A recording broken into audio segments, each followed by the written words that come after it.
সেই দিনটা ছিল আমাদের রাজস্থান ট্রিপের একদম লাস্ট ডে, আর শেষ দিনের জন্য আমরা বেছে নিয়েছিলাম Taj Jaimahal palace. Thank you. Please. Thank you. Thank you so much. Please welcome to Palace. Yeah, thank you. এটা কিন্তু শুধু একটা হোটেল ছিল না, এটা আসলে 1800 শতকের একটা রিয়েল রয়্যাল প্যালেস ছিল, যেটাকে পরে খুব সুন্দর করে এরা রিস্টোর করে হেরিটেজ লাক্সারি হোটেলে কিন্তু কনভার্ট করা হয়েছে। আর এখন এটা তাজ হোটেল পুরোটাই ম্যানেজ করে। প্যালেসে পৌঁছে গাড়ি থেকে লাগেজগুলো নামিয়ে যখন প্যালেসের ভেতরে ঢুকলাম, তখন আবারও একটা সুন্দর করে ওয়ার্ম ওয়েলকাম পেলাম, যেটা দেখার পরে সত্যি মনটা একদম ছুঁয়ে গিয়েছিল। একটা রয়্যাল হসপিটালিটি, শুরুতেই একটা যেন ভীষণ একটা স্পেশাল ফিল হচ্ছিল।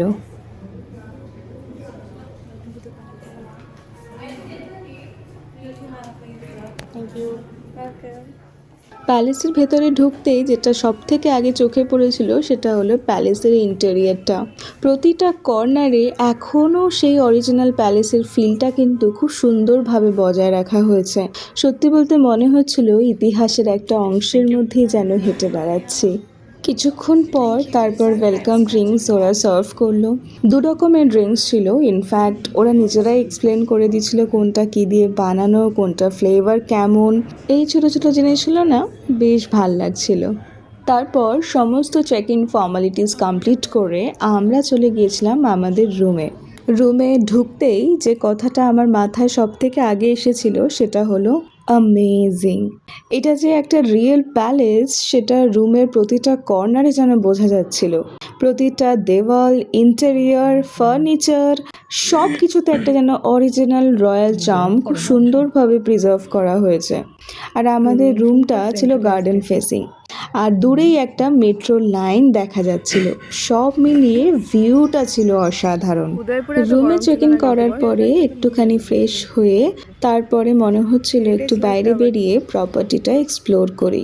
সত্যি বলতে এত সুন্দর ছিল যে কি বলবো, চারপাশে শুধু গ্রিনারি, আর কত রকমের যে পাখির ডাক শোনা যাচ্ছিল যে কি বলবো।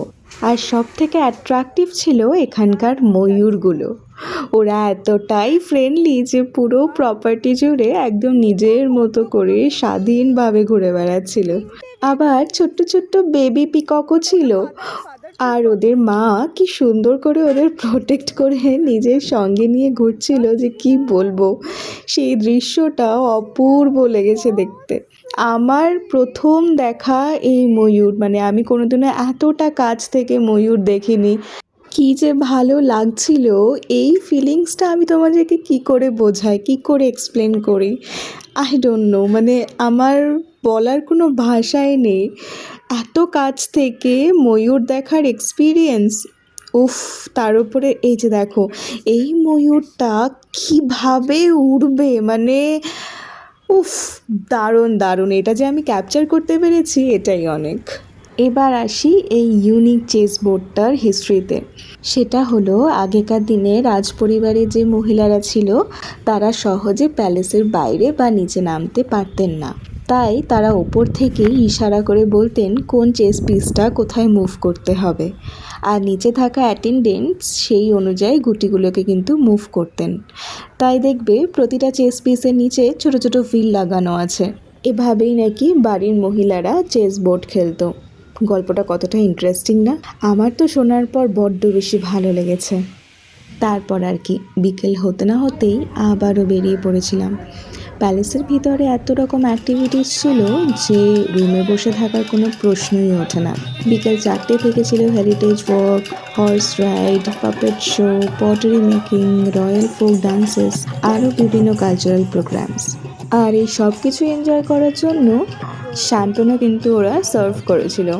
একদম আরাম করে বসে চারপাশের অ্যাটমসফিয়ার, মিউজিক আর পারফরমেন্স এনজয় করার ফিলিংসটাই ছিল একদম অন্যরকম।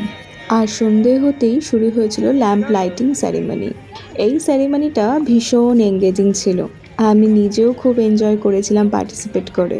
এইরকম ছোটো ছোটো অ্যাক্টিভিটিসে নিজেকে ইনভলভ করতে আমার বেশ ভালোই লাগে। দেখতে দেখতে ধীরে ধীরে আরও অনেকে কিন্তু জয়েন করেছিল।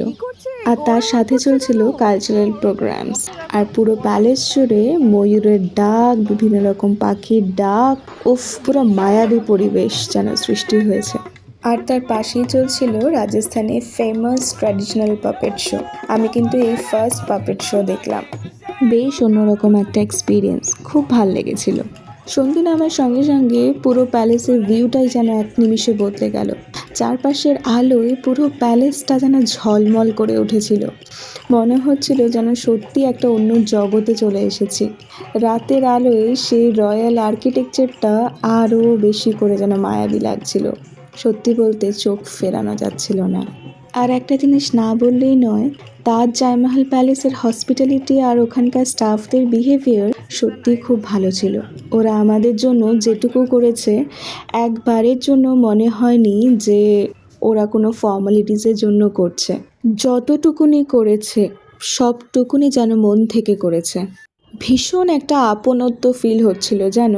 সব কিছু শেষে যখন রুমে ফিরলাম, আমরা তখনও জানতাম না যে এত সুন্দর একটা সারপ্রাইজ আমাদের জন্য ওয়েট করে আছে। রুমে ঢুকে লাইট অন করতেই যেটা দেখলাম, উফ, সত্যি কথা মানে আমি তো সারপ্রাইজড হয়ে গেছি। আমরা এতটা করবে সেটা এক্সপেক্ট করিনি। আমরা জাস্ট বলেছিলাম আমাদের লাভ অ্যানিভার্সারি আছে, আর ওরা সেই বুঝে এত সুন্দর করে সব কিছু অ্যারেঞ্জ করেছে। তারপর ডিনার করতে চলে গিয়েছিলাম সিনেমানে। এখানে মোট 3টে রেস্টুরেন্ট ছিল, সিনেমান, গিয়ার্ডিনো আর মার্বেলাজ। আমরা তার মধ্যে সিনেমানেই গিয়েছিলাম ডিনারটা করতে। আর ভেতরে, রেস্টুরেন্টের ভেতরে অ্যাম্বিয়েন্স আর ফুড টেস্ট নিয়ে আমি জাস্ট কোনো রকম রিভিউ দিতে চাই না, জাস্ট এক কথায় বলবো অসাধারণ।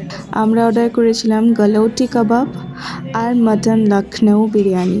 সত্যি বলতে বিরিয়ানিটা পুরো অথেন্টিক ছিল, সঙ্গে ছিল রায়তা আর বোরানি। এতটাই টেস্টে ভালো ছিল, মানে সত্যি কথা বলতে আমার এখনও মুখে লেগে রয়েছে। এরকম বিরিয়ানি আমি সত্যি আগে কোথাও খাইনি, আমি অ্যাজ আ বিরিয়ানি লাভার হয়ে বলছি। আর এভাবেই শেষ হলো আমাদের রাজস্থান ট্রিপটা। পরের দিন ছিল বাড়ি ফেরার পালা।